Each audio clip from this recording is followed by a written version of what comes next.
بسم اللہ الرحمن الرحیم۔ السلام علیکم ورحمۃ اللہ وبرکاتہ۔ رب اشرح لی صدری ویسر لی امری واحلل عقدۃ من لسانی یفقہوا قولی۔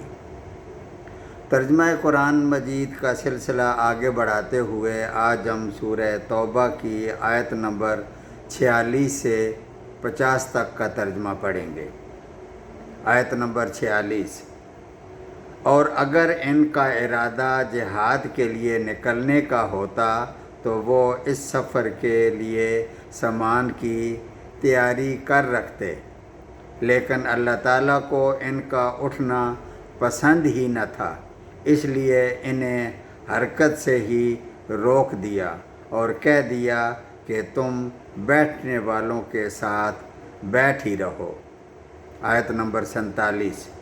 اگر یہ تم میں مل کر نکلتے بھی تو تمہارے لیے سوائے فساد کے اور کوئی چیز نہ بڑھاتے، بلکہ تمہارے درمیان خوب گھوڑے دوڑاتے اور تم میں فتنے ڈالنے کی تلاش میں رہتے، اور تم میں ان کے لیے بعض سننے والے یعنی جاسوسی کرنے والے بھی موجود ہیں، اور اللہ تعالیٰ ان ظالموں کو خوب جانتا ہے۔ آیت نمبر 48۔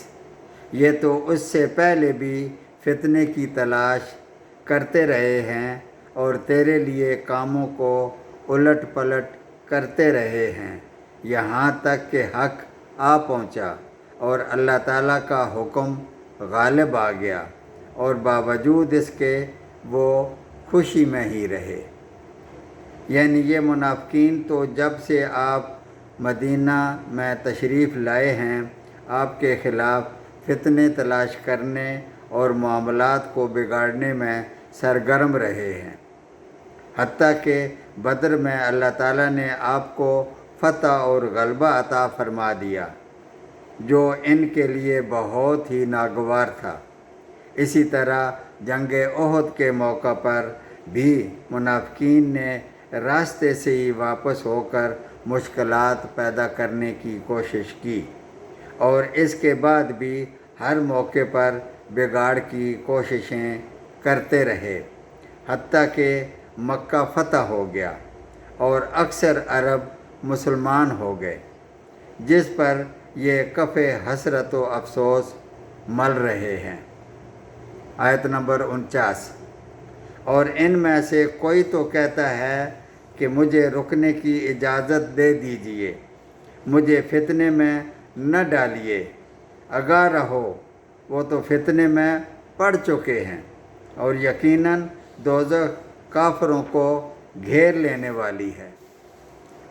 اس کی تفصیل کچھ یوں ہے کہ ایک منافق جس کا نام جد بن قیس تھا، اس نے آ کر عرض کیا کہ مجھے ساتھ نہ لے کر جائیں، میں ذرا حسن پرست ہوں، روم کی عورتیں بہت خوبصورت ہیں، میں ان کو دیکھ کر صبر نہ کر سکوں گا اور فتنے کا شکار ہو جاؤں گا، یعنی گناہ کا شکار ہو جاؤں گا۔ اس پر نبی کریم صلی اللہ علیہ وآلہ وسلم نے رخ انور پھیر لیا اور اجازت دے دی۔ بعد میں یہ آیت نازل ہوئی۔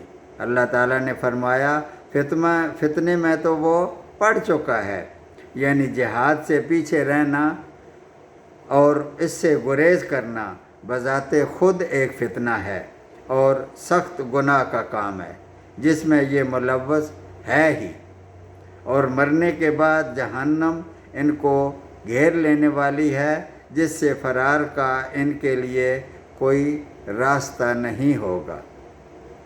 آیت نمبر 50۔ آپ کو اگر کوئی بھلائی مل جائے تو انہیں برا لگتا ہے، اور اگر کوئی برائی پہنچ جائے تو یہ کہتے ہیں کہ ہم نے تو اپنا معاملہ پہلے ہی سے درست کر لیا تھا، پھر تو بڑے ہی اتراتے ہوئے لوٹتے ہیں۔